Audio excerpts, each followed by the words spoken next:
Alright, what's good everybody? Today I'm going to talk to you about automotive tools that I think that every do-it-yourself person should have. I got a lot to cover, but before I begin, a little bit about me and what this is about. I've been in the automotive service industry for a long time. As a reference, since before this came out, and since before this came out. So it's been a while. For the past 2 years I've been in a foreign and domestic repair shop. Before that I was at a dealership for about 6 years. So I pretty much have every tool that I need. Like a lot of other technicians, you know, I get wrapped up in some projects on the side, and after a while dragging tools to and from work became a real bitch. So over the last few years I've built up a pretty decent, second tool set that can do pretty much everything that I do. Everything that you've seen in the Trailblazer videos and a whole lot more. And just so you know, I am not affiliated with any tool manufacturer. What I'm going to show you today is the tools that I use the most frequently. This can do a whole lot of shit.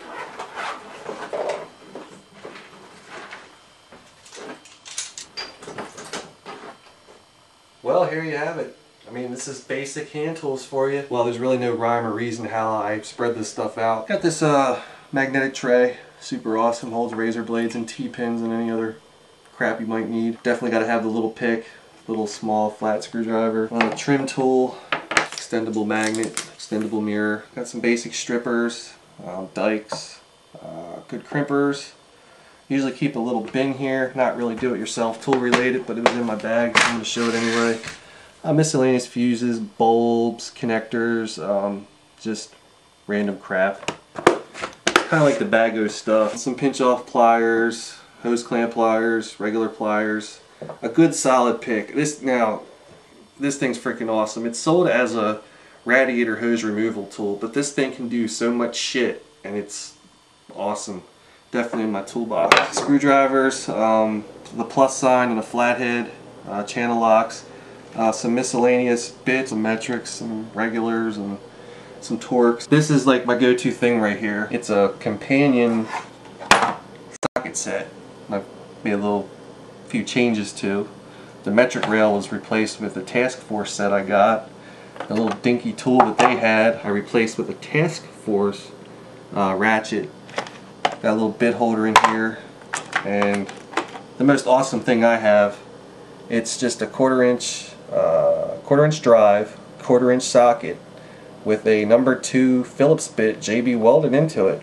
This is probably the awesomest thing I have, believe it or not. Keep another little pick in there. I've got a selection of extensions in here. This is my go-to thing, pulling out dash stuff. It's got metric and standard, even though nobody uses standard anymore. Quarter-inch drive deep well set. They're impact sockets. I don't really use them for impact stuff, but for the price and the weird sizes that you get, like the 5.5, it was a really great deal. Now, you'll probably notice I don't have much 3/8 stuff here. Really, at home, I don't have a need for 3/8. It's either quarter-inch interior stuff or half-inch, stuff on the engine or whatever. 3/8, maybe a spark plug socket or whatever. But if I do have stubborn crap, I've got a 3/8 ratchet and a little adapter, so I can use all my quarter-inch crap, on whatever I'm doing. So it gives you a little bit more leverage than just having just the quarter-inch little dinkster. You know what I mean? Wrenches I carry. Well, I got a whole bag of them. I have just regular Craftsman 12-point set, 8 through 19. But I also picked up some of the Craftsman ratcheting wrenches. Only the metric, of course. I think again that's 8 all the way up to 19. I don't think they give you 16. I have some spark plug sockets. These aren't my personal favorites. The good one that you see in the Trailblazer video is actually from my work, but I do have them here. A 3/8 extension if I need it, and a swivel. I have this little Allen set. I think it's Black & Pecker made it, just the standard sizes. And then for the metric, 4 through 10. And then for the half-inch stuff, nothing special here. It was a rail of task force sockets up to 19. And I found I had to use the 19 and the 21 impacts quite a lot, so I added them to this rail. Regular task force, half-inch drive, ratchet, and just a little tiny, extension for that. There's another thing I forgot from the bag. Vice grips. Got a little stubby, some needle nose. Well, there you have it. I mean, this is, just the basics. Alright, now these things I don't keep in the bag for whatever reason. A good LED light big, something that you can like position somewhere and it'll just hang. I also have a small pocket flashlight, definitely a plus when looking at engine compartments and shit. But the big thing, this. No, hammer on your studs with this thing. This has no place in the automotive world. A little bit overkill, but this is what I use for hammering automotive related stuff. Alright, got some wheel and tire stuff here. A little bit separate than the basic tools, but definitely something that every do-it-yourselfer needs. Got a little air pump, pumping up tires and stuff. We've got a breaker bar for busting wheel lugs loose. Sometimes I go right behind with the 1/2-inch ratchet. Craftsman jack. I got this and 2 good stands for I think $60 or whatever. Better than the flimsy thing that comes in the back of your truck. I have a full 1/2-inch drive metric impact socket set. I also have like 2 or 3 standard sizes of 1/2-inch drive impacts. A lot of the GMs have those, what, 7/8 lugs. I also have a torque wrench. Gotta torque them shits down right. So what don't I have for my basic tools? Impact wrench. I don't need it.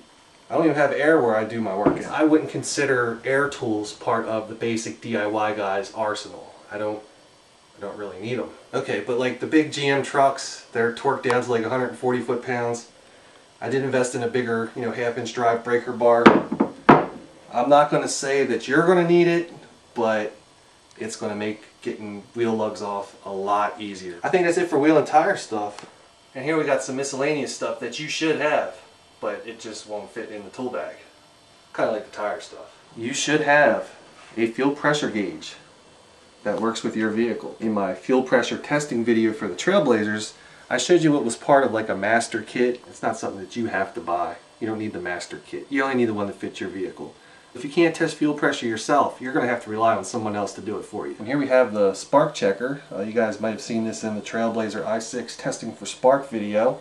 With that, I can test pretty much any vehicle out there. Minimal investment. You're also going to need a digital multimeter. Yeah, you see the fancy Snap-on one here. Well, the only reason I have it is because I got it for a good deal. For years I had a Craftsman, I still got it, a Craftsman meter. It cost like $70 or whatever. Lasted me 8 years and I fixed a ton of cars with it. If you guys have seen this test light, you probably can't tell without a demonstration, but it's a computer safe test light.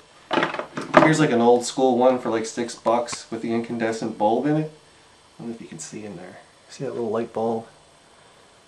I use this for testing my lawnmower.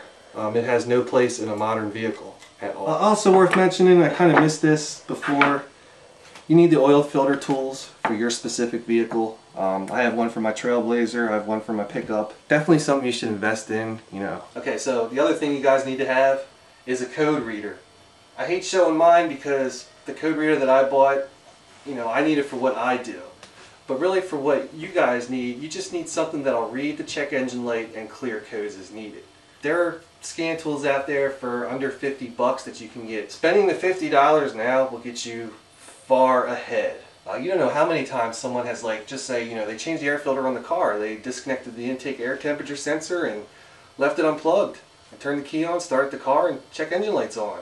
Right there, you'd be ahead $40 just by plugging your own, scan tool in and saying, oh, the intake air temperature sensor. But I plug that thing back in, and not that that's never happened to me before. And you're definitely going to want to get some kind of service information for your specific vehicle. I don't care how you get it. It's on the internet. It's at AutoZone in the Haynes book right here. You can get that. You can get anything as long as it, gives you some kind of crap about your specific vehicle. You gotta have it. You gotta have the information to fix your vehicle. So yeah, there's the Haynes book. It goes for about, I don't know what, $20 or whatever at AutoZone. This is for a 2002 and 2003 Chevy Trailblazer. Well, the Helms book. So the Helms book for one model year is going to give you all this. That's a lot more than you're going to get from the Haynes book. As to how much you're actually going to need out of this, it's just as far as you want to go with the repairs. I think that with what I showed you here right now, pretty much all factory maintenance can be done.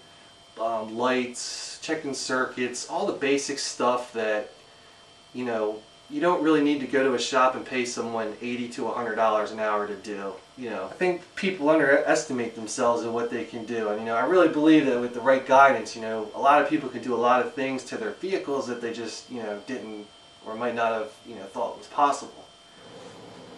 So what you've seen today is just a small portion of the stuff that I have. Like I said, this is basically the basic stuff. In the next upcoming weeks, I'm going to be showcasing tools for different jobs that I do.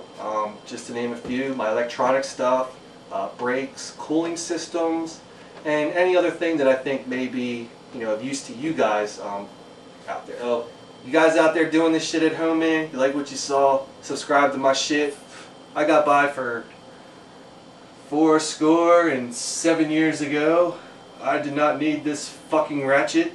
You gotta get Craftsman tools, man. They're guaranteed forever. Do you know how many fucking times I drove to Sears to get this bitch replaced? Enough that I'm not gonna get it replaced anymore. Put that leaf in there. Fuck you, leaf. Well, I mean, you've seen it for yourself. You know what I mean? It's, you whip this shit out and what? Remote start. It's something you're gonna need if you want to work on your own vehicle. I mean, this 2012, this isn't bedrock, you know, where you're stopping your car with your feet. No, I wasn't trying to be funny. So I showed you guys, you know, what I use, what I consider to be, you know, the tools that every DIY automotive person should have. And, oh, brother. Okay, sorry. Also, I like to keep Casey as a cape.